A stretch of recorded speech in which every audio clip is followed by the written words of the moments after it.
শুভ সকাল আমার প্রিয় বন্ধুরা। কোচবিহার জেলার ছোট্ট একটা গ্রাম থেকে আমি পিঙ্কি আর আমার ব্লগ চ্যানেলে তোমাদেরকে জানাই অনেক অনেক ভালোবাসা আর অনেক অনেক স্বাগত। তো তোমরা যে যেখান থেকে আমার ভিডিওটা দেখছো, আশা করছি সবাই তোমরা ভালো আছো, সুস্থ আছো, আর আমরাও ভালো আছি। তো এখানে দেখো সকাল সকাল আমার বর কিছু জামা কাপড় ধুয়ে দিয়েছে। কালকে ও গেছিলো শ্মশানে, তো সন্ধ্যাবেলায় স্নান করেছে আর জামা কাপড়টাও আজকে সকালে ধুয়ে দিল। আর এদিকে দেখো প্রত্যেক দিন এই পাপোশটা মানে বড় কার্পেটটা তুলে আমাকে ঝাড়ু দিতে হয়, এটা আমার রোজগারের রুটিন।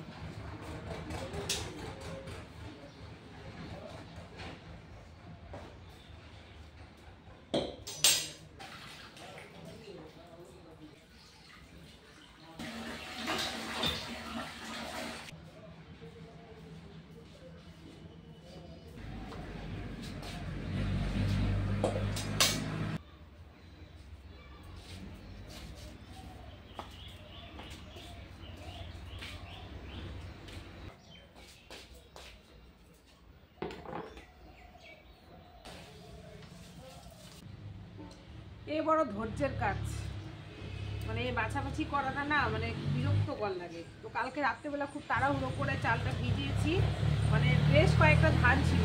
এখন এই ধান শুদ্ধ গুঁড়া করবো, এই জন্য ধানগুলো বেছে বেছে ফেলে দিচ্ছি। এই চালটা এখন ঝরা দেবো, দিয়ে বিকালের দিকে গুঁড়া করবো, করে আজকে সাদা পিঠা বানিয়ে রাখবো। কালকে যেহেতু মেয়ে আসবে, এসে সাদা পিঠাটা খাবে, খুব বেশি একটা ভালোবাসে না, তবুও করবো, আমার বেশ ভালোই লাগে চা দিয়ে খেতে। তো এই চালগুলো জানো তো আমি কালকে রাত্রেই ভিজিয়ে রেখেছি, আর এখন ভালো করে ঝরা দিলে কি হবে, মানে মিক্সচার গ্রাইন্ডারে যে আমি পেস্ট করব চালটা, তো গুঁড়াটা না রোদ না থাকলেও নষ্ট হয় না, ভালো থাকে। এভাবে তোমরা একবার করে দেখো, চালের গুঁড়ো সত্যি খুব ভালো থাকে। আমরা গ্রামে থাকি, কিন্তু তবু দেখো আমাদের সর্ষে ফুল কিনে খেতে হয়। মানে আমি অবাক হয়ে গেলাম, কালকে আমার বর নিয়ে আসলো বাজার থেকে এই 3 আটি সর্ষা ফুল, নিয়েছে 10 টাকা। তো আমার বর বলছে ও আমার সর্ষা শাক খেতে ভীষণ ভালোবাসে, বলছে যে ফুলগুলো নেওয়ার পরে তুমি এই পাতাগুলো নেবে। এই পাতাগুলো কি নেবো বলো তো, কিছুই নেই এর মধ্যে। তো আমাকে বললো যে রাত্রেবেলায় ফুলটা বেছে টেছে রেখে দিও, নাহলে সকালে নেওয়া যাবে না। তো কালকে রাত্রেবেলায় সর্ষা ফুলটা আমি ছিঁড়ে একটা প্লাস্টিকে করে ফ্রিজে রেখেছি। আর এটা নাকি শাক খাবে, কি আছে এর মধ্যে দেখো তো, এটা কি শাক নেবো আমি? তো এগুলো শাক নেবো না, ফ্রিজে অনেক রকম শাক আছে। এবারে পৌষ সংক্রান্তির পিঠা হয়নি বাড়িতে, তাই একজনকে ধরে বেঁধে নারকেল গাছে তুলে দিয়েছি সন্ধ্যাবেলায়, জানো তো। আর পিঠা করতে গেলে তো নারকেল লাগবে, আর আমার বর ভীষণ মুগের পুলি খেতে ভালোবাসে, সেটা তো নারকেল ছাড়া হবে না। তাই সন্ধ্যাবেলায় একজনকে গাছে তুলে দিয়েছি, জানো তো, সে কি কাণ্ড। তো দেখো এদিকে দুপুরবেলায় আমি একটু সয়াবিন কষা করলাম। আমার বর আবার খেতে চায় না, কিন্তু ছেলে ভীষণ ভালোবাসে, তো ছেলের জন্যই আর কি করা। তো কালকে মেয়ের জন্য আমি পিঠা আজকে বানিয়ে রেখে দেব। ও চিতই পিঠা খেতে চেয়েছে দুধ দিয়ে খেজুরের গুড়ের সাথে, তো আজকে আমি চিতই পিঠাটা সন্ধ্যাবেলা বানাবো, আর রাত্রের দিকে ওই পিঠাটা বানিয়ে রেখে দেব। আর ওই পিঠাটা তো বাসি খেতেই ভালো লাগে, আর ও কালকে সকালবেলাই আসবে, তাই ওর পছন্দ মতো আজকে পিঠা বানাবো।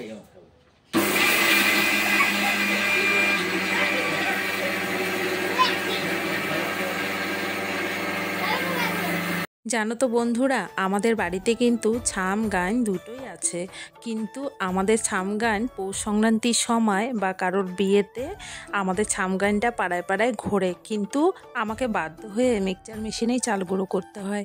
শাশুড়ি যখন ছিল তখন আমরা দুজনে মিলে করতাম, আর এখন আমি একা একা পারিও না, আর প্রচণ্ড হাত ব্যথা করে, রাত্রেবেলা সেই আমাকে ওষুধ খেতে হয়। তাই মিক্সচার মেশিনে যেহেতু চালের গুঁড়ো করা যায়, সুন্দর হয়, পিঠাপুলি সবই হয়, তাই আমি মিক্সচার মেশিনেই করি, আর ছাম গানের দিকে যাই না।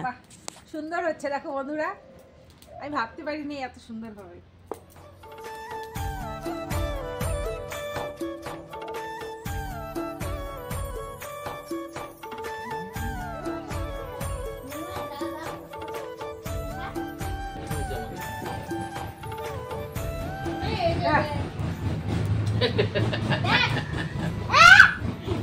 রাম কি হইল রে বন্ধুরা, কি অবস্থা, এখন কিভাবে করবো? মা মা হ্যাঁ আটাতে আসি না মা, শোনো মা, শোনো, প্রথমে একটু আটা বানাও, আটাটা এটার মধ্যে লাগা দাও, বাস হয়ে যাবে। কিন্তু না, আটার সঙ্গে তো পিঠা হয়ে যাবে না। এ রাম, এই কেমন হয়ে গেল? দেখো তোমার পুরো ভাঙি গেছে রে, পুরো ভাঙি গেছে।